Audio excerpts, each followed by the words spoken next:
Saya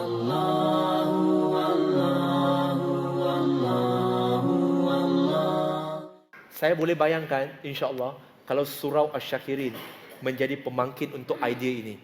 Diwujudkan biro yang di mana untuk melawat anak karya. Tuan-tuan dan puan-puan, boleh dipecahkan. Seorang bahagikan kepada zon.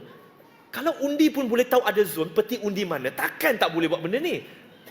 Di mana ada kemahuan, di situ ada jalan. Masalahnya, kita suka cari alasan. Tak mau cari jalan. Pecahkan kepada zon. Okey Haji, okey biro. Okey ni biro satu, jaga yang ni. Biro tu. Bila biro ni, tengok. Salah satu geng tak ada. Kita lawat geng tu dulu.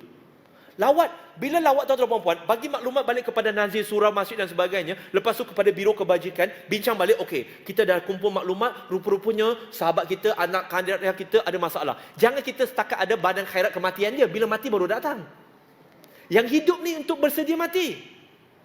Waktu itu tuan-tuan dan puan, kalau dia kata, oh saya dengar, hari tu kami melawat, ada seorang anak karya kita. Dia kata anak dia didatangi oleh seorang yang pakai baju cantik, lalu dia bagi buku. Ni buku yang dia bagi. Bolehlah buat mesyuarat. Okey, apa buku dia? Okey, macam mana kita nak selesaikan? Mari kita buat satu program. Kita jumpa dia, kita lawat dia, kita bagi maklumat kepada dia. Masalah selesai. Tuan-tuan dan puan, insya-Allah di Selangor ada lebih 400 masjid. 2,200 surau. Tahu tak? Kalau setiap masjid dan surau memainkan peranan ini, insya-Allah. Sebab saya pergi umrah dengan Timbalan Mufti Selangor, Datuk Dr. Anhar. Dan dia yang bagi tahu saya statistik ni. 400 masjid, 2,200 surau. Dan bayangkan 9 daerah dengan hampir 3,000 surau dan masjid ini, kita lebih banyak daripada gereja. Takkan tak boleh buat kerja. Rapatkan soft, rapatkan silaturahim, kerja. Jangan fikir banyak. Buat tempat-tempat karya dulu. Dan from there tuan-tuan dan puan akan tengok kuliah-kuliah yang akan datang, solat maghrib yang akan datang, solat isyak, setiap orang buat kerja, tuan-tuan dan puan akan rasa, Masya Allah, setiap hari adalah solat Jumaat. Pernah tengok video viral Masjid Temerloh Jaya? Solat subuh dia penuh. Saya pernah pergi masjid tu. Memang tip-top. Memang tip-top. Kalau mereka mampu buat, tuan-tuan dan puan-puan pun mampu. Tuan-tuan dan puan-puan pun mampu. Yang penting ialah kita usaha, you do your best and let Allah do the rest. Itu saja. Jadi penutupnya tuan-tuan dan puan-puan, muslimin dan muslimat yang dirahmati oleh Allah Subhanahu Wa Taala. Penutup dah. Okey? Jangan tengok saya tahu semua lapar. Penutupnya tuan-tuan dan puan-puan, sahabat-sahabat semua, saya hanya boleh datang memberikan kesedaran, saya boleh datang memberikan inspirasi, tetapi tuan-tuan dan puan-puan sendiri yang perlu mewujudkan motivasi untuk bergerak untuk melakukan sesuatu. Jika tuan-tuan dan puan-puan tak merasakan benda ini penting, dan saya, tuan-tuan dan puan-puan secara individu ada tugas dan peranan, maka ini hanya sekadar satu lagi ceramah yang tuan-tuan dan puan-puan hadiri. Dan nothing will happen. Maka saya nak akhiri dengan satu kata-kata daripada Ar-Rumi, seorang ahli sufi. Dia kata, yesterday I'm clever, so I thought to change the world. But today I am wise, so I'm going to change myself. Semalam aku pandai, maka aku nak ubah dunia. Tetapi hari ini aku bijaksana, aku lebih cerdik, maka aku akan mengubah diri aku. Perubahan itu bermula dengan diri sendiri. Start with yourself, dan insya-Allah tuan-tuan dan puan-puan, kita akan lihat keadaan akan lebih baik, dan kita doakan agar Allah Subhanahu Wa Taala pilih kita.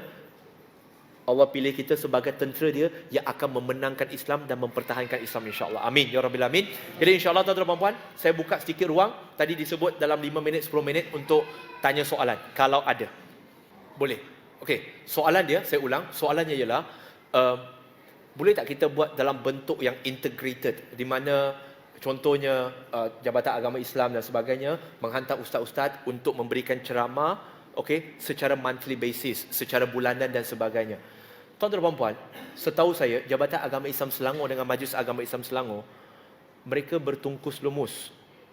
Okey, mereka bertungkus lumus untuk benda macam ni, dakwah. Ketua unit bahagian penyelidikan Ustaz Daud Lin, saya kenal. Ketua penolong pengarah bahagian dakwah Jaiz, Ustazah Sabaria. Mereka usaha nak buat kerja tu. Tetapi tuan-tuan dan puan-puan, mereka boleh, mungkin mereka boleh aturkan.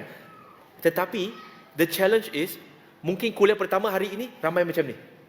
Tapi the next kuliah, dia akan jadi 10% daripada sekarang. Dia akan jadi kurang. Dia yang paling penting ialah, apa yang perlu dilakukan, setiap surau, setiap masjid, dia kena ada biro yang memainkan peranan sebagai ejen menyebarkan apa yang telah dipelajari. Saya bagi contoh mudah. Ini cakap memang terasa tau. Cakap bila kan?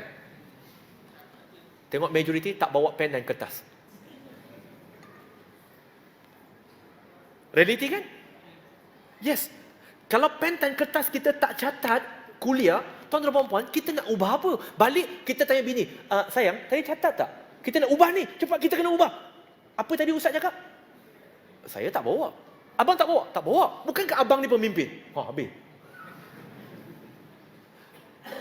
Tuan-tuan dan puan, JAIS, MAIS, Jabatan Agama, insya-Allah mereka boleh memainkan peranan mereka dan mereka sedang memainkan peranan. Tapi kena faham, sebagai sebuah badan kerajaan, mereka tak boleh sewenang-wenangnya untuk ambil pekerja baru, tambah stok, tambah pekerja, tak boleh. Mereka kena ikut prosedur. Tetapi setiap surau dan masjid, insya-Allah saya percaya, kalau setiap surau dan masjid ada biro dia untuk memainkan peranan, no problem. Saya bagi contoh, saya boleh bagi offer. Offer apa? Saya boleh hantar staff saya untuk datang sini bagi training. Tapi pastikan ada orang datang.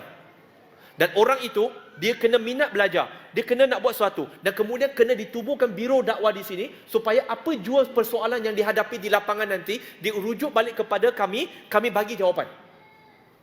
Dan bila tim ini dah besar, no problem. Contoh untuk kawasan Teluk Panglima Garang, okey, Surah Asy-Syakirin, biro dakwah dia dah mantap, dah mahir. Mereka kira kita boleh upgrade kepada trainer. Okey. Masjid-masjid lain, surau-surau lain yang nak trainer, tak payahlah kami pergi. Sini pergilah. Sini jadi tempat penyebaran. As easy as that. Tuan-tuan dan puan, saya tak bawa buku tu. Ada banyak buku yang saya beli. Church planting. Dalam Kristian, mereka ada perancangan macam mana nak buat church planting. Dalam buku ini, dia kata, Kristian yang ada kat Malaysia adalah pot church. Iaitu, dia seperti pokok yang dicabut dari tempat lain, kemudian dibawa datang ke satu kawasan untuk ditanam. Tetapi dia kata, dalam visi mereka sekarang ialah, mereka nak menanam gereja Wersi Malaysia. Gereja Wersi Malaysia. Dia bukan dicabut dari barat, itu Wersi Barat. Sekarang kita nak Malaysia punya church. Sama juga. Masjid, surau, kena ada biro dakwah, nak plan. Okey, macam mana kita nak melahirkan pendakwa? Macam mana kita nak mengadakan kursus-kursus dan sebagainya? InsyaAllah. Kami di MRM, kami bersedia membantu. Apa sahaja untuk agama kita, jalan. Jangan fikir duit dulu. Tuhan kita Al-Ghani, Maha Kaya. Jangan takut miskin. Buat kerja je. InsyaAllah. Boleh? Jadikan surah Asy-Syakirin sebagai the center. InsyaAllah. Okey? Harap menjawab soalan. Wallahualam. Silakan tuan. Okey, soalan pertama ialah, adakah benar sahabat-sahabat kita yang belum Muslim daripada Hindu, Buddha dan sebagainya, mereka lebih mudah menerima ahli keluarga mereka memeluk agama Kristian berbanding dengan agama Islam? Kalau dilihat secara luaran, ya. Mereka kurang, saya tak nak kata tak ada masalah. Mereka kurang membantah, mereka kurang masalah andai kata ahli keluarga mereka masuk agama Kristian berbanding dengan masuk Islam. Kalau masuk Islam, akan lebih banyak membantah. Saya bagi contoh. Di daerah Banting, dalam sikit, sahabat saya tak mau sebut nama, nanti nyawa dia terancam.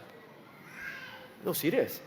Tuan-tuan dan puan, ingat saya cakap, nak berdakwah ni tuan-tuan dan puan, nyawa kami terancam. Saya sendiri menerima ugutan bunuh. Tapi kalau takut mati, tetap kena mati. Baik buat kerja dan mati. Sahabat saya di Banting, saya tak mau sebut nama dia, ada keluarga, saya tak mau sebut agama, nanti jadi sensitif pula. Keluarga tu ada satu ahli keluarga mereka masuk Islam. Bila masuk Islam, adik tu masuk Islam, tahu tak abang tu buat apa?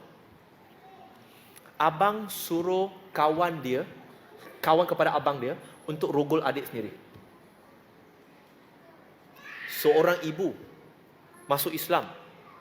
Seorang ibu, perempuan. Ibu masuk Islam. Anak lelaki patahkan tangan mak. Boleh faham maksud saya? Soalan saya tuan-tuan dan puan-puan, Muslim adalah majoriti. Di mana Muslim untuk melindungi mereka? Tuan-tuan dan puan-puan kata, nak melindungi macam mana? Brother, kami pun tak tahu kes tu. Kenapa tak tahu? Sebab tak terlibat. Tapi kalau terlibat, insya-Allah kita akan tahu.